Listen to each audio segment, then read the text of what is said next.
1, 2, 3. Bienvenidos al podcast El dinero no viene con instrucciones. Mi nombre es Ricardo Chavero, soy director general de Network Consulting. Llevo más de 10 años invirtiendo en el mercado de valores y me encanta aprender sobre cómo cuidar el dinero. Y yo soy Brenda Gómez, soy asesora financiera. He ayudado a más de 1,000 personas a mejorar y sanar sus finanzas. También disfruto mucho de aprender sobre el dinero. Síganos en nuestras redes sociales, Network MX, o búscanos en Google como asesorfinanciero.com.mx.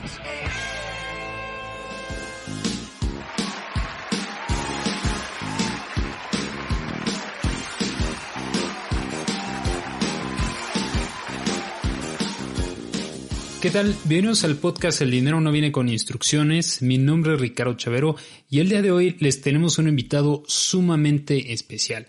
Seguramente para los que nos escuchan y ya han estado por ahí googleando algún tema de finanzas, de mercados, seguramente llegarán a uno de los blogs y páginas web que a mí más me gustan cuando estamos hablando del tema de finanzas, que es Rankia.mx,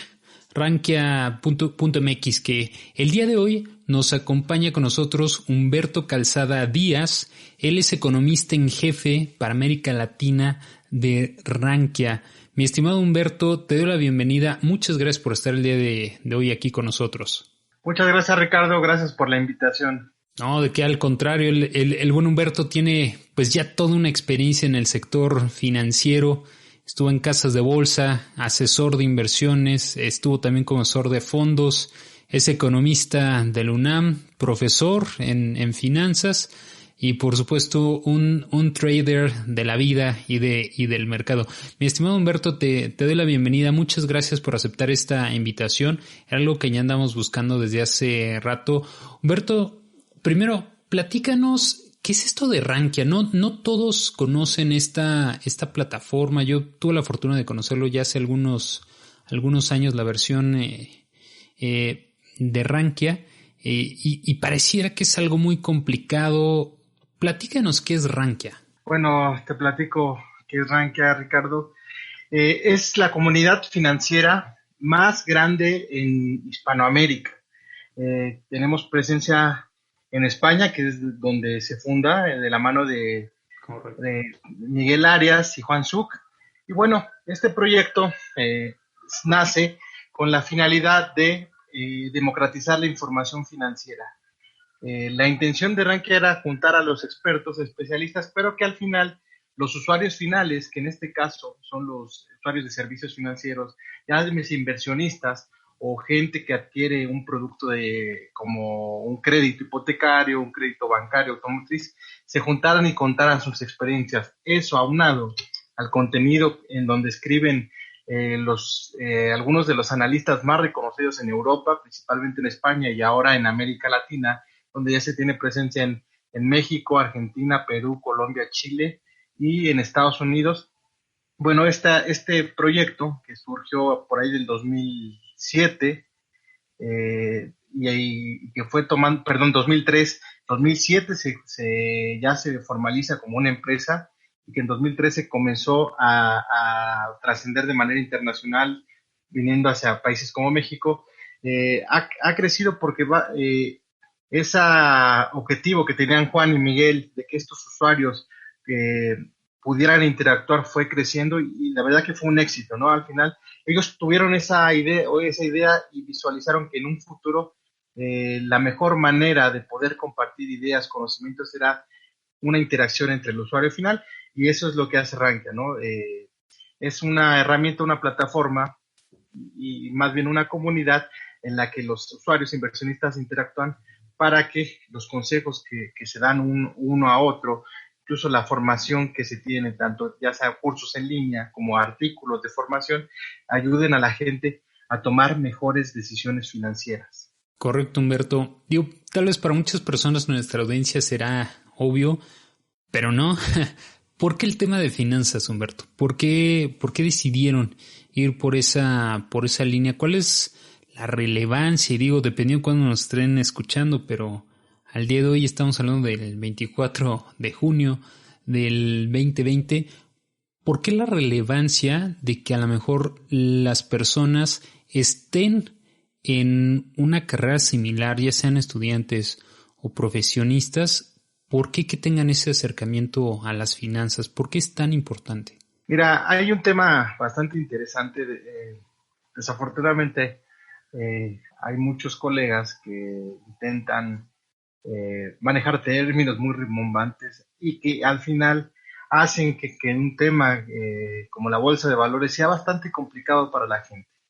Eh, el tema de bolsa, de que es una acción, de que subió o bajó la bolsa espanta a las personas. Y eso estaba alejando mucho a la gente de el poder invertir o tener una cuenta de inversión en la bolsa de valores. Entonces, al hacer o formar comunidades como Rankia, lo que se hace es, primero, democratizar la información, no tener al alcance el hecho de que alguien me explique, en el caso de México, qué es un CETE, cómo funciona el CETE, cómo puedo hacer o cómo puedo invertir mi dinero.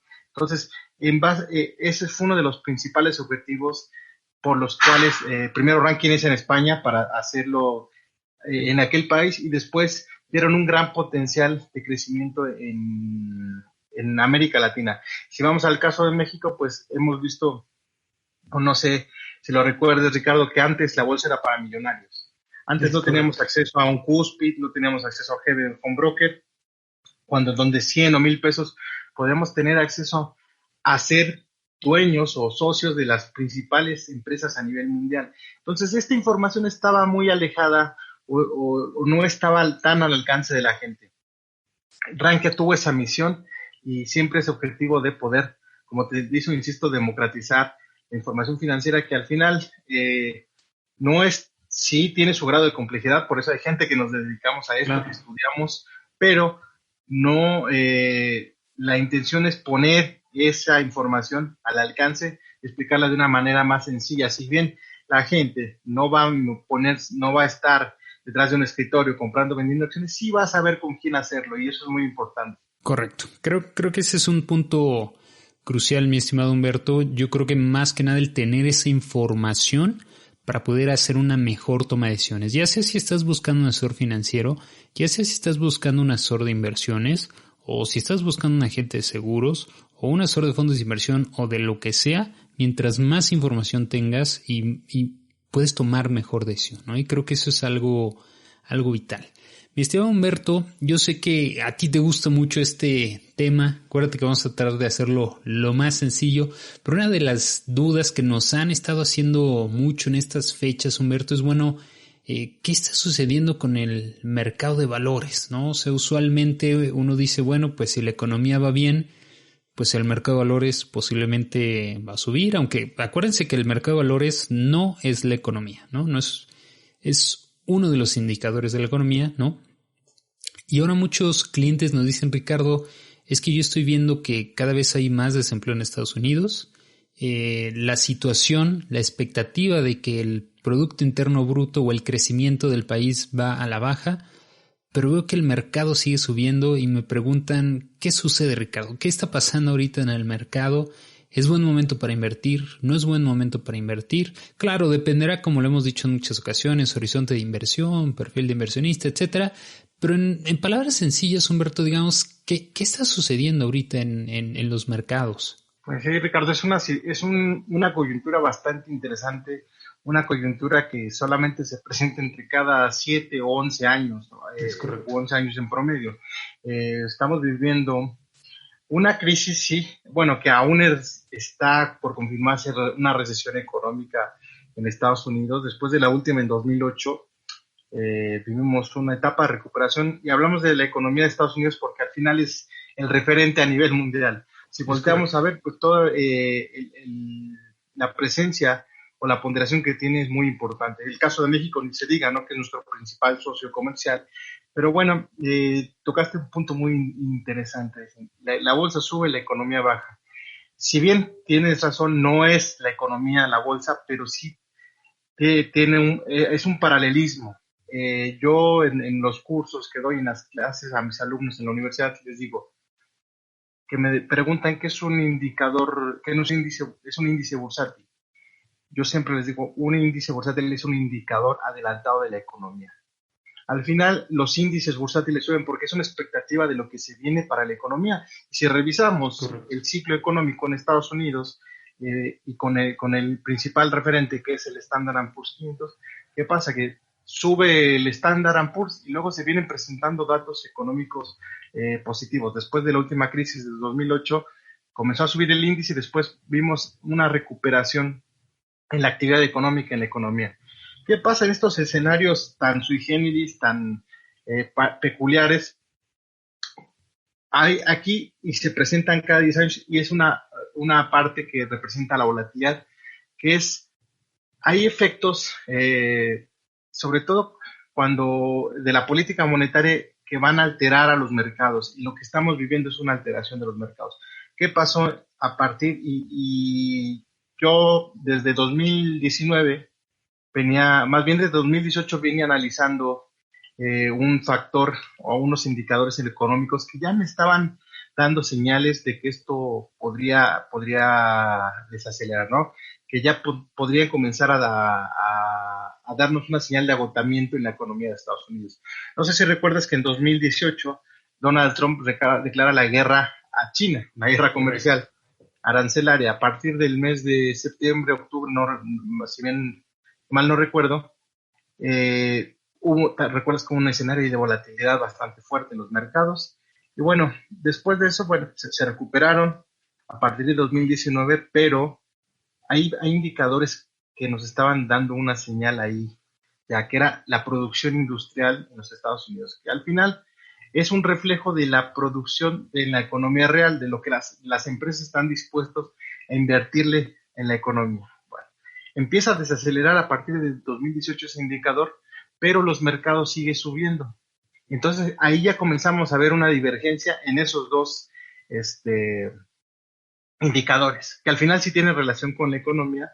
Ya después ahí en Rankia vamos a compartir un análisis bastante interesante que hicimos, pero si recordamos a principios del 2019, Jerome Powell da un mensaje donde prácticamente dice vamos a bajar las tasas de interés. Y ni siquiera fue por un tema de política monetaria propio, sino aquí hay algo interesante, la presión de Donald Trump. Vamos a hacer una pausa ahí, mi estimado Humberto. Vamos a recordarle rápidamente a nuestra audiencia. Estamos hablando de tema de política monetaria, tasas de interés. ¿Por qué es tan relevante estos puntos que tú mencionas y cómo eso se ve reflejado en el mercado de valores y al final en las inversiones? ¿Por qué es tan relevante el tema de política monetaria? ¿Quién es el encargado, como tú bien estás mencionando, de dictar esa política monetaria? ¿Y qué tiene que ver esa tasa? Oye, que si la suben, que la bajan, ¿por qué debería de ser tan relevante para el mercado de valores? Perfecto. Sí, y para eso íbamos. Se baja la tasa de interés, al final la tasa de interés va a ser, o es una herramienta de la política monetaria que es dictada por el Banco Central de cada país. En el caso de Correcto. Estados Unidos es la Reserva Federal, en el caso de México el Banco de México, y bueno, es una herramienta que sirve al final para controlar el precio del dinero. Entonces, y eso es lo que es la tasa de interés. Si bajan las tasas de interés, el dinero va a ser más barato. Y para que lo entienda el público, si por ejemplo la tasa de interés estaba está en el 3% y la bajan a 1%, a mí me va a salir más barato pedir una tarjeta de crédito, comprarme un coche, Correcto. comprarme una casa, pero si me suben la tasa de interés, yo tal vez como empresario, pues me salga más caro pedir un préstamo o me salga más caro una tarjeta de crédito. Entonces lo que voy a hacer es no gastar, o si tengo dinero ahí invertido y si por ejemplo un CETE me ofrece más rendimiento, me ofrece una tasa más alta, pues invierto en CETE y lo que se hace, el efecto que se tiene es que se quita dinero de la circulación.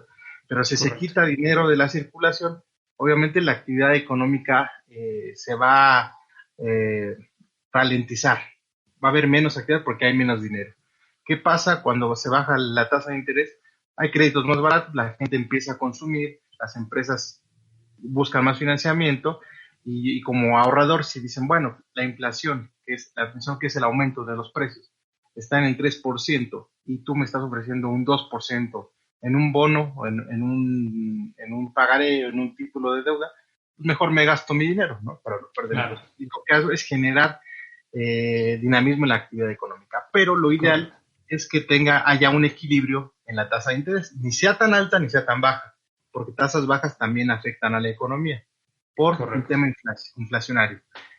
Entonces, ya tocando ese punto, vamos a retomar qué fue lo que pasó en los mercados y por ahí decían algunos colegas, incluso algún profesor en la universidad, nos decía es que las burbujas de activos no se pueden ver. Sí se pueden ver con lo que les voy a comentar en un momento. ¿Por qué? ¿Qué vimos? Bueno, empezaron a bajar las tasas de interés y fue la señal de Jerome Powell al principio que las iban a bajar. Entonces el mercado accionario comenzó a subir.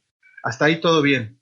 Pero si comenzaba a subir, pero no vimos crecer al mismo dinamismo a la economía real.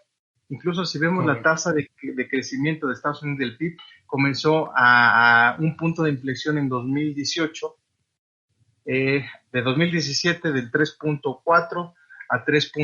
Perdón, 2.4 en 2008 a 2.9 en 2018 y 2.3 en el 2019. Entonces comenzó ya ahí un punto de inflexión, comenzaba a agotarse, pero los mercados seguían subiendo fuertemente. ¿Y qué fue lo que pasó? Y ahí estuvo el detalle, que ese dinero que era propio para la actividad económica no se ocupó en la actividad económica. Ese dinero se estuvo utilizando para comprar activos financieros. Es por eso Correcto. que, por ejemplo, indicadores como la actividad industrial venían desacelerando. Si bien el consumo no desaceleró, pero ya estaba estancado. O sea, la economía ya no estaba creciendo, pero los mercados accionarios seguían subiendo. Eso, ahí comenzamos a ver esa divergencia entre la economía real y los mercados financieros. Comenzó a inflarse el mercado. Si vemos las valuaciones en los activos, pues están muy, muy caras las empresas. Humberto, una duda. En tu experiencia, siempre que una economía, vamos a seguir con el ejemplo de Estados Unidos, si la economía sigue creciendo, ¿es casi siempre un hecho que el mercado de valores va también a crecer o no necesariamente? Más bien, yo lo que he visto en estos años que llevo es que primero el mercado, el índice bursátil es un indicador adelantado de lo que va a pasar en la economía. Ok. Entonces, lo que va a pasar es que si sube, tiene que subir primero el mercado y luego vamos a ir viendo datos económicos positivos. Y te voy a mencionar un ejemplo de cómo un índice bursátil me fue dando señales de que podrían venir un deterioro en la economía, y es el caso de México. Si Claro. vemos a partir del 2018 que la bolsa mexicana llegó a tocar niveles de 51,000 puntos aproximadamente, después vino un periodo de volatilidad ahí fuerte por lo que pasó en los mercados internacionales, el caso de la guerra comercial, pero Claro. hubo un evento relevante en octubre de 2018 para México, y que fue la cancelación del aeropuerto de Texcoco. Así es. Es un hecho que deterioró el comportamiento de la bolsa, y desde esa época aproximadamente la bolsa ha perdido aproximadamente un 12%. Hemos visto una bolsa entrelateral con sesgo bajista, pero la bolsa se vino en picada y después comenzamos a ver, incluso antes del tema de COVID, a la economía mexicana ya entrar a un periodo de desaceleración. Exacto. Ya estábamos viendo una economía en recesión mexicana, pero la bolsa ya no los estaba adelantando, y tal fue lo que pasó. En el caso de Estados Unidos, te digo, no tenemos bolas mágicas. Incluso Claro. tuve la oportunidad de ser entrevistado en el Heraldo, en el Reporte Índigo en 2019, donde ahí dijimos que en el 2019 iba a haber un fuerte ajuste en los mercados financieros, porque ya estábamos viendo señales, al menos en el tema económico. Entonces, y también insistimos ahí que iba a ser un pretexto, puede ser una guerra, que se agudizara la guerra comercial, cualquier tema político, iba a ser el pretexto para que se viniera un ajuste fuerte en los mercados. Y bueno, vino un tema coronavirus que sí tuvo o causó un fuerte impacto en el mes de febrero. Y después nuevamente, ¿qué fue lo que pasó, Ricardo? Que después de la primera caída de febrero a marzo, la Reserva Federal decide bajar la tasa de interés a Correcto. 0.25%, casi dinero gratis, y después más estímulos monetarios. ¿Qué fue lo que pasó? Una subida desde el pico más bajo casi del 40%.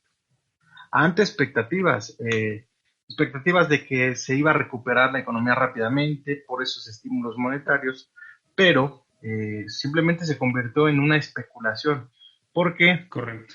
a diferencia de las crisis anteriores, crisis subprime, que fue una crisis financiera, un colapso del sistema bancario, crisis 2000, crisis del 29, que fue un tema de una burbuja en el mercado de activos, las .com, pero en ninguna de esas crisis anteriores o tres crisis anteriores fuertes se había parado la actividad económica. Correcto.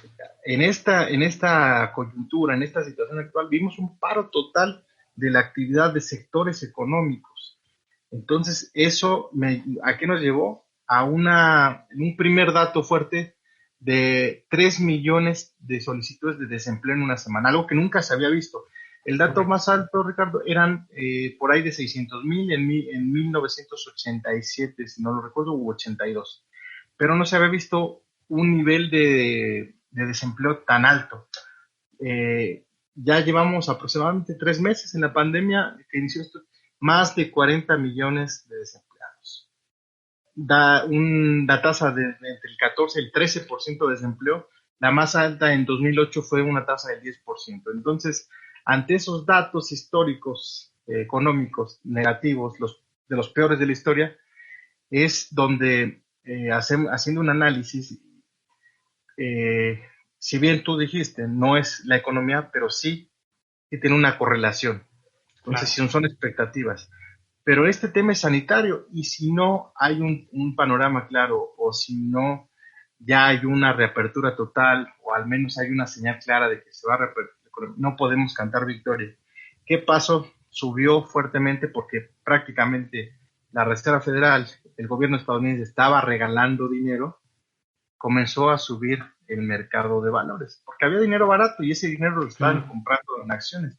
Hay un dato muy interesante que yo leí en El Economista de España, que muchos de esos cheques de 1,200 pesos de apoyo del gobierno de Estados Unidos los estaban ocupando para comprar acciones. Para comprar Y hay, acciones. hay, Sí. hay registros de Interactive Brokers, hay un broker que se llama Robinhood, que es para inversionistas Sí. retail, que el récord de nuevas aperturas de cuenta más bien la demanda estaba muy alta de nuevas aperturas de cuenta. Entonces, los pequeños inversionistas es que estaban ocupando su cheque para para abrir cuentas y comprar acciones. Pues no estoy haciendo nada en mi casa, me dedico a comprar y especular en el mercado. Entonces, estas épocas que incluso yo revisando las gráficas, me di cuenta que esta volatilidad que se vive en esta época, en este 2020, no se había vivido durante mucho tiempo. Pero es en Correcto. base a toda esa especulación que se tiene. ¿Y por qué? Y también, ¿qué impulsó a los mercados? Las acciones tecnológicas, Netflix, Zoom. ¿Por qué? Porque al final estas tuvieron buenas ventas, Zoom, Claro. Netflix. Porque por el tema del confinamiento, bueno, ahorita esta reunión la estamos teniendo en una plataforma digital. Entonces, Exacto. es por eso. Pero si me volteo a ver acciones de empresas de la economía real, de consumo, están estancadas. Entonces, realmente ahí hay una trampa. Sí, subió el mercado porque desde nuestro punto de vista hay dinero barato. En Estados Unidos estaban regalando dinero y el dinero gratis, el dinero regalado nunca termina bien. Al Correcto. final, ese dinero al fin lo van a tener que pagar en Estados Unidos y eso van a ser los contribuyentes, pero estamos como decimos algunos traders, en un mar picado en Estados Unidos. Hoy el Standard & Poor's tuvo una caída poco fuerte a partir de la semana antepasada que Jerome Powell, el presidente de la Fed, dijo, se ve el panorama complicado, la bolsa comenzó a agotarse. Y hoy vimos una caída de 2.59, ya vemos un agotamiento y como comenzó ya el desánimo. Entonces, en la teoría nos dicen que esto podría ser un famoso bull trap, una trampa de toros, donde sí compraron, entraron, se entusiasmaron y al final pues es ya la cruda realidad. Incluso hablaba con un colega yo de España y decía, es como, los mercados es como la fiesta, cuando vas de fiesta y te tomas unos tragos y al otro día ya ves la realidad con la cruda y se pasa y está pasando lo mismo. Esa euforia que se vivió de marzo a ahorita ya va a pasar factura sobre los mercados. Entonces esa euforia va a terminar y bueno, y hay que hacer una lógica. Como en la crisis 2008, la 2001, el índice se fue de 1.500 puntos hasta 750, casi 100%, aproximadamente casi 100% de caída. Y en esta crisis, con peores datos económicos, apenas el year to date era del menos 3%. Entonces, es donde nosotros podemos y deducimos que prácticamente pues es un tema especulativo y que se estaban inflando los mercados porque los fundamentales no están sólidos. ¿Qué podrían esperar, Humberto? Digamos, ¿qué es lo que se podría esperar hacia el futuro? Tú bien ya lo dices, oye, pues fue más un tema de especulación. Esto que sucedió, una parte empresas de tecnología, que sin lugar a dudas, pues al final del día el Standard Poor's 500 no representa los millones de negocios que cerraron, que no cotizan en el mercado de valores, ¿no? ¿Qué es lo que podrían esperar, digamos, hacia el futuro? Mira, aquí hay un tema bastante complicado. Yo leo a muchos especialistas de la famosa vuelta en B, recuperación, vuelta en W. Pero bueno, mientras no tengamos definido el tema sanitario, es complicado hacer una estimación del tiempo de la recuperación de la economía. Se hablaba ya también, incluso ahí se presta a temas especulativos, las farmacéuticas que ya crearon la vacuna, que ya la van a patentar, pero bueno, al final no hay nada claro. Sube la bolsa fuertemente y ya no sé si has escuchado de los nuevos casos de coronavirus nuevamente en China, en Europa, sí, que ya están volviendo a cerrar las economías. Entonces sí es complicado, si se viene un segundo rebrote que es probable, podríamos ver nuevamente y es un hecho que vamos a ver nuevamente un ajuste fuerte en los mercados en Estados Unidos y a nivel mundial, porque esta euforia que se tuvo durante los últimos 3 meses, pues estaba fuera de sí y no se necesita ser economista si nosotros analizamos números para saber o deducir que esto estaba siendo un tema especulativo. O sea, ante los peores datos no hay un camino, hay un camino incierto respecto al tema sanitario. ¿Cómo sube 40? Por mucho que adelantaran, que los índices estuvieran adelantando algo, era un tema bastante difícil, o es un tema bastante difícil de predecir. Pero lo que sí, pues es que al final esta volatilidad de los mercados sí causa daños. Y viene un tema complicado, pero ayer lo dije precisamente el lunes en una entrevista de radio con Iracema Andés, no es para alarmar a la gente, simplemente es para tomar acción. Y hay algunos datos ahí relevantes, por ejemplo, ahora este cambio de esta nueva normalidad o esta nueva forma en que va a cambiar la vida de la gente a nivel mundial, va a traer muchos cambios. Yo leía a un analista independiente en Estados Unidos que decía que puede haber o podría incurrir en un riesgo inmobiliario en el mediano plazo. ¿Por qué? Al final ahora todas las empresas están probando, bueno, pues, que se quede en su casa, el trabajo lo podemos hacer a distancia y me sale más barato que se quede en su casa que rentar un piso, que rentar una oficina. Entonces, ¿qué va a pasar con estos nuevos cambios? Y el riesgo que temen es que muchos pisos cuadrados de oficinas se queden vacíos. Y esos pisos cuadrados hay inversionistas detrás que incluso están pagando una hipoteca. Claro. ¿Qué va a pasar cuando ya no vuelvan a esos pisos, la gente deje de contratar estos servicios? ahí sí podríamos tener un riesgo bastante alto. Entonces, sí se ve un panorama complicado. Digo, depende mucho, y ahora el catalizador es la evolución de la enfermedad. Y ahora las últimas semanas, y también es otro de los temores de los mercados, por lo cual hemos visto comportamiento negativo en la última semana, de ese temor que tienen a una posible segunda ola de rebrote y nuevamente un cierre en la actividad económica. ¿Qué recomendarías, Humberto, tenemos inversionistas de muy largo plazo que a lo mejor esto pues no les termina siendo tan relevante? Para los que son no de tan a largo plazo, ¿qué les recomendarías? ¿Deben estar muy atentos a sus inversiones o confiar en la estrategia que ya plantearon, su horizonte de inversión? Y por otro lado están los que andan especulando, ¿no? En el corto plazo, y algunos a lo mejor hicieron dinero, otros no tanto. ¿Cuál sería tu recomendación desde el punto de vista de finanzas personales para las personas que están buscando y decidiendo si ahorita es buen momento de invertir o no? ¿Qué les recomendarías? Definitivamente siempre cumplir su estrategia respecto al perfil y a su horizonte de inversión.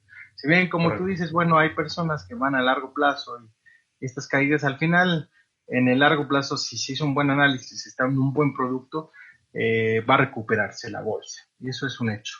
Pero la gente que tiene que su horizonte es el corto plazo y que puede ocupar ese dinero, por ejemplo, en unos meses para el pago de una colegiatura, el enganche de una casa, seguir invirtiendo en instrumentos de deuda. En el caso de México, pues tenemos plataformas como CETES Direct, tenemos planes o fondos de inversión que se van a adecuar a lo que tú necesitas en el corto plazo, ¿no? Pero si mi estrategia es el largo plazo, pues ahí se pueden acercar a expertos como tú, Richard, que los van a guiar de la mejor manera. Pero si definitivamente quiero especular en el corto plazo, eso es bastante complicado. Hay una estadística que dice que el 95% de los traders pierde dinero y créeme que por la experiencia la gente que se ha a mí es real. Entonces, si tengo el dinero, que es el de mis ahorros, y lo voy a ocupar para pagar la renta de mi departamento, no puedo meterme al mercado especular con la bolsa. Igual puede salir bien si fui de los que compró en marzo y ya tengo un buen rendimiento, mejor vender, pero la parte psicológica y de la avaricia juega también un papel muy importante. Totalmente. Y es parte de la euforia y el desenfreno que hay en los mercados. Lo dice la teoría también, a mí que me encanta el análisis técnico. Hay una etapa de euforia en la que el inversionista compra y al final también lo psicológico juega un factor muy importante. Entonces, si no tengo los conocimientos, me tengo que acercar a un experto definitivamente y seguir al pie de la letra mi estrategia de inversión. Si ya estoy adentro y ya después de una caída, lo que me queda es cumplir mi horizonte y aguantar mínimo y ser muy enfático en los plazos. Si invierto en bolsa, debo estar mínimo de 3 a 5 años invertido en un portafolio de inversión. ¿Para qué? Para que madure el proyecto, para que madure el portafolio. Pues listo, mi estimado Humberto, te agradezco mucho. ¿Dónde pueden acercarse para leer un poco más de información, redes sociales, página web? ¿Dónde los pueden encontrar, Humberto? En nuestra página de internet, que es www.rankia.mx en México. Nos pueden seguir en el Facebook Rankia México, en Twitter @Rankia México, y en Instagram acabo de abrir un canal, una página en Instagram que se llama Humberto Rankia Latam, donde vamos a estar más activos, más en contacto con la gente para cualquier tema, duda, inquietud, hablando un poquito más de la coyuntura de mercado, con mensajes y videos muy cortitos para estar en contacto y que la gente esté al día con el tema de los mercados. Y si quieren hacer una consulta personal, a humberto.calzada@rankia.mx es donde nos pueden escribir y con gusto estamos a sus órdenes. Pues listo, muchas gracias, Humberto. Ahí tienen los canales en donde pueden encontrar a algún Humberto y a todo el equipo de Rankia para preguntas especializadas. Recuerden que a nosotros nos pueden encontrar en redes sociales como Network MX o azorfinanciero.com.mx. Recuerden que el tema de los mercados, sin lugar a dudas, como dice el buen Humberto, siempre hay que acercarse a un especialista. no necesariamente tienes que tener solo uno, al contrario, como siempre les hemos dicho, mientras más información tengas sobre el mercado, es mejor porque te permite tomar mejores decisiones. Mi estimado Humberto, muchas gracias por estar el día de hoy y a nuestro auditorio muchas gracias. Recuerden que nos pueden encontrar como Network MX y hasta la próxima.